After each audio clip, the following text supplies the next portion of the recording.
letters. I thought it'd make me feel better. I know this wasn't finally got you out my bed, the way we pictured it going. Can't get you out my head. Sometimes situations manifest themselves. When you love letters, I just want you to, can you pass these to my son, please? Like, I know you're done with me, but can you please just pass these letters to him? 60 cents for this stamp envelope, off a commissary. 50 cents for this pen, 70 cents for this paper. I hope bro do this favor. Alrighty guys, welcome back to another video. So it's been a quiet, probably month and a bit. Haven't really posted.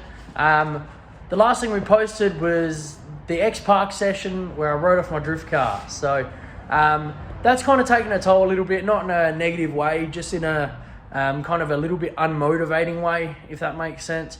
I've just been looking for other projects and I haven't really put too much time towards that subject. But today we're going to be showing you a little bit of the damage report, just to give you an idea of kind of what we're dealing with and how we're progressing with fixing it. So yeah, and then we also did a handful of things on the white car. That will be in this video as well. This video is meant to be about 3 videos long, but a lot of things didn't work out. I just couldn't make a full video for a lot of these videos that I had planned. So we've kind of chucked it all into one. So it's going to be a little bit longer, but it's going to be a big update video. And there's a story in here which I'll be telling you guys about today, which was a complete total waste of my time. But watch the video. We'll touch base onto that. And we've also sold 2 cars and we purchased another one. So stay tuned for that. Just a bit of an update video, so hope you guys like it. There's going to be just random clips from, I'm always recording, so there's going to be random clips from weeks differences, and stories might be a little bit altered and whatnot, but make sure you like the video, comment, subscribe for more action, and let's get into the video.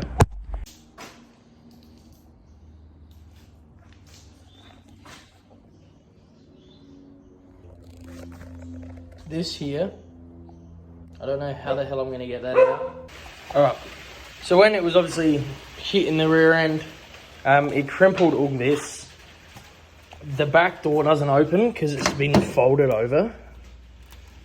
So, front door also doesn't open because this top gap here. So, it does open, but we just got to like pry it out.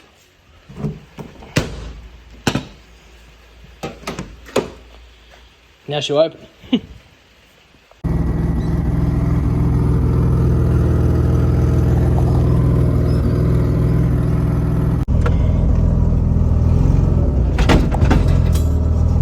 Uh-oh, I broke something. Yeah, that didn't work.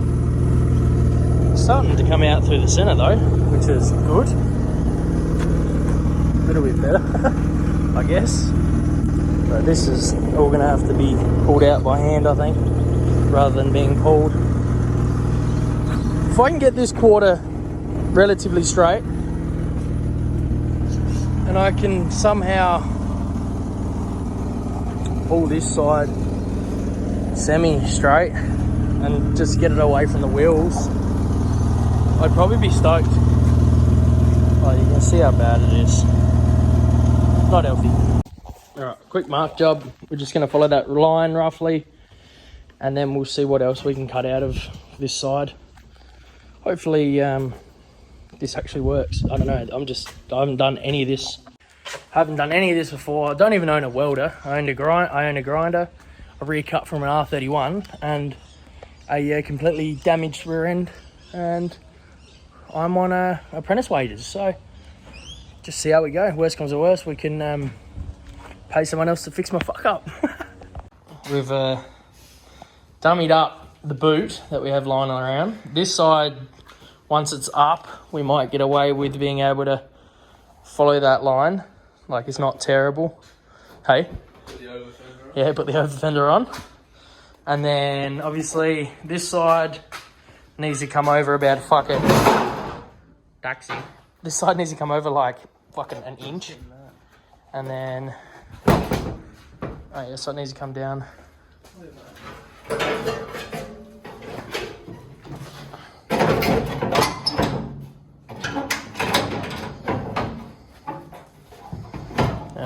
come back. That's literally, that's that side.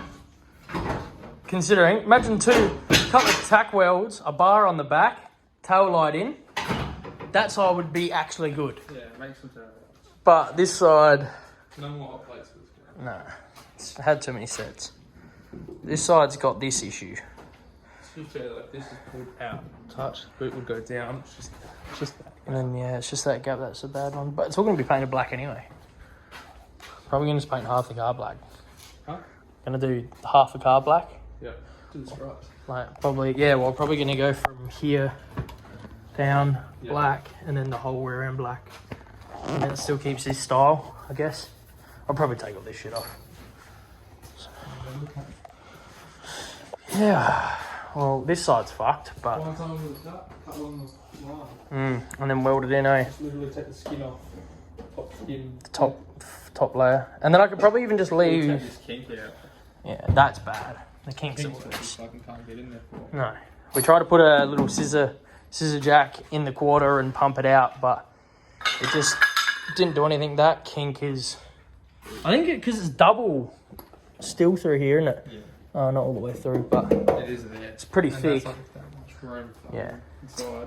It's hell thick, so That's like probably sitting on the towel. yeah, 100%. But literally, if we could just get this over, like, I don't care, whatever, that is fine. That sucks, but it's like, whatever. But if this would just come over a little bit, while this comes out, I'd be much happier. But for now, I guess it's pretty good progress for a day. Straight to me. Yeah, it looks alright. This side's actually pretty good. Yeah, that'll be so good in that fucking Like once that's welded there, it follows that line. If I hold it down, Yeah, literally.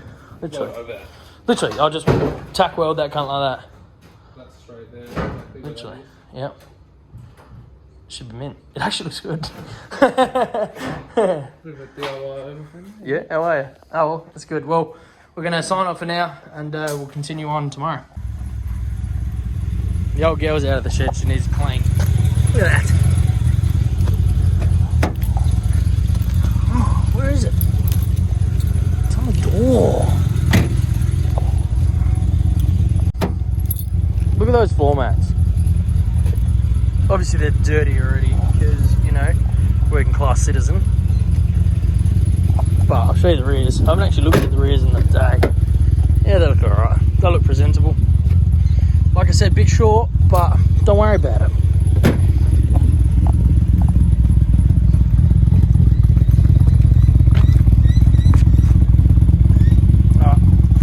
TIs are on as well. That's good. Let's go see the boys.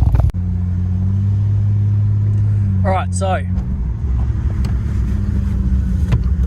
what I was talking about with this transmission is because it is an earlier model, it's a vacuum box. So it's a 4N71.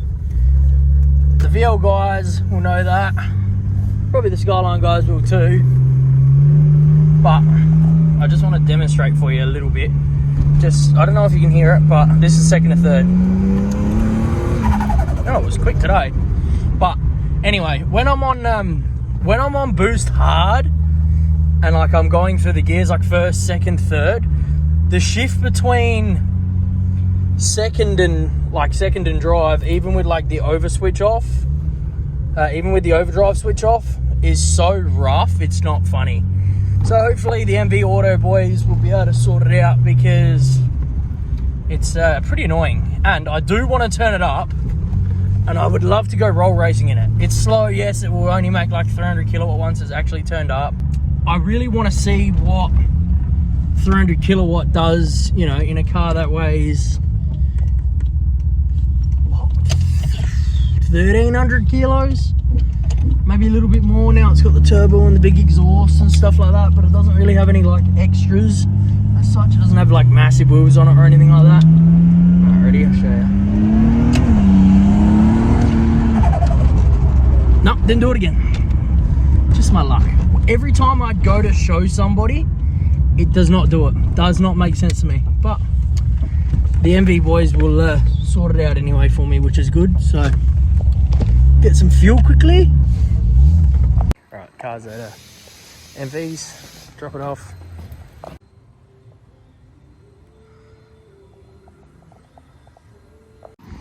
Oofed, the old gal.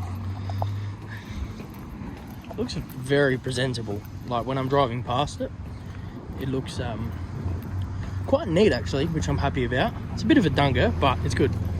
Anyway, MV's here. They're looking after me. Right, so the boys at MV, they had a look. They so they put a new turbo modulator in it because obviously the box was built from these guys as well. They found that it had a little bit of an issue. So they also did that when they fitted the boost bleed tee, which controls the vacuum pressure that the box gets, which is good because I'm glad they found out what's happening and that they could fix it, because this issue was the only thing that was kind of stopping me from really wanting to turn it up. So this is a little gadget here.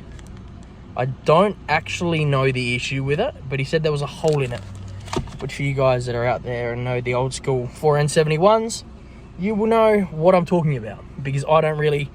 I was hoping Michael was going to be here so I could ask him how to adjust the bleed, like the bleed tee, because if it's still a little bit harsh or it needs to be turned up a little bit, he said he would teach me how to do that. But I'm going to have a quick look in the engine bay and see if anything's been added, or if it's all under the car. But I'm going to have a look. And they also put a trans oil in it, which is cool. So I think that's because I had to pull that turbo modulator out. So we'll pop the bonnet. All right, so what we're looking at here, this is the little bleed valve that they've put in. So pretty well it used to just run off here, and then they've teed it out to run down there. I might even tuck that a little bit out the way. Obviously the actual turbo modulator is under the car on the gearbox, but that is a little boost tee. So they've just T-pieced it, and it's like a pressure release valve. So I'm pretty sure we can adjust it, but we might just have to put another one of these in, or vice versa. So, but he has also put some trans oil in it, which is good. So we'll see how this goes. All right, as you would have seen, we just got the car, the white 31, back from MV Autos. Super happy with it. I dropped it off the night before, picked it up the next day. They went over the box and made sure it was all good. They were happy with it. Super stoked because it drives 10 times better now. I don't have any issues with shifting at all. Even just driving in drive, in just like the automatic mode, is 10 times better. The shifts are heaps smoother, and they shift on a dime. So that gearbox now is ready to take the power once we put a boost controller in it. So moving on, we go on to our next venture. This is a few days afterwards. We teed up a really good swap. So if you guys watch the last two videos, you would have noticed I had an FG Falcon, the Ute. I brought back the Ute. So we had the Ute.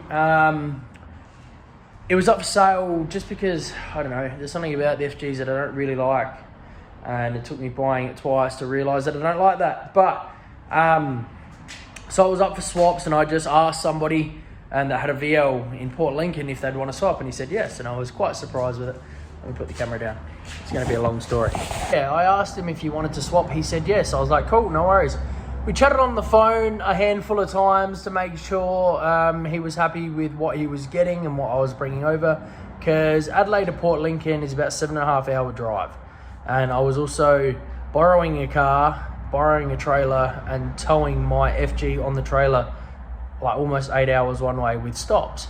So I made sure everything was happy, and I told him to be as honest as he was, and everything kind of checked out. So on the Saturday, so on the Friday we organised all our stuff, and then we left to go to Port Lincoln. On the way to Port Lincoln, I was having thoughts. I was like, shit, you know, like this is a long way. We're towing, we're in a gas car. We had to stop at every single servo to make sure we had enough fuel. So it ended up being a lot longer than we anticipated. Anyway, we left it early in the morning. On the way up there, I was having some second thoughts. I was like, oh God, imagine if, you know, it's not what I think. But anyway, we were going over there. It was my birthday. So I was like, but I was also thinking, this could be really good. It's my birthday. You know, it could be a birthday present for me. I could be coming back with a really nice VL. So we end up going to look at a Mulberry Berliner. I get there, poke my head over the fence because he wasn't there just yet. I was like, wow, that car looks so good. And then look around a little bit more, look underneath. It's a coastal car. It's been a coastal car its whole life. It's had next to no maintenance at all on the underside of the car. It ran and drove like shit. Everything underneath needed to be repaired. The only thing that was good about that car was the fact that it just had a fresh respray. So I was kind of catfished a little bit. It looked great, but it wasn't. The interior wasn't really what I expected either. It didn't look like the photos. The outside looked fine. There was a few deep scratches considering it was just painted. It was pretty questionable. Found out he was a painter. He told me that he actually paid 15 grand on the phone for his mate to paint it full metal respray. I get there and I find out he's a painter. He's painted the studs, the rotors, the calipers, the brake lines all red, and then he's gone over it with a black on the underguards on the fronts, painted half of the LCA arms. Just heaps of questionable things. Jesus. So I made sure that there was no rust. I asked him, he's like, "Nah, mate, there's no rust." I said, "No worries, that's cool." I opened the boot floor, rust hole. So I was just a little bit disappointed. And so yeah, wasted almost like 16 hours worth of travel, but I had a good weekend over there. So we'll put some highlights in that now. But I towed the FG back on the ute, and it was a bit of a waste of my time. But now we have since sold the ute, and we also sold the wagon. So I sold the ute because it wasn't what I wanted. I don't really like FGs. I don't like, there's something about an FG that I don't really like. The ute was great, but I ended up getting another daily, just put the money in the bank from the FG to buy a VL. That's the plan on the channel. You know, if you follow me on Instagram, Facebook, you know I've been looking for a VL for a long time now. So the plan is get a VL, put some money in the bank, and then when the VL when the time comes that a VL pops up, I'll buy the VL. But for now, I've got a cool little daily. Well, it's not really cool, or it's not really little, but it's a Falcon, of course, and I'll show you that quickly. Threw away your love letters. I thought it make me feel better. I know this wasn't Finally got you out my bed, the way we pictured it going. Can't get you in my head. Sometimes situations manifest Threw themselves. away your love letters. I just want you to, Thought it make me can you feel pass these to better. my son, please? Like, Finally got you I know out you're my done with me, bed, but can you please just pass these letters to him? 60 cents for this.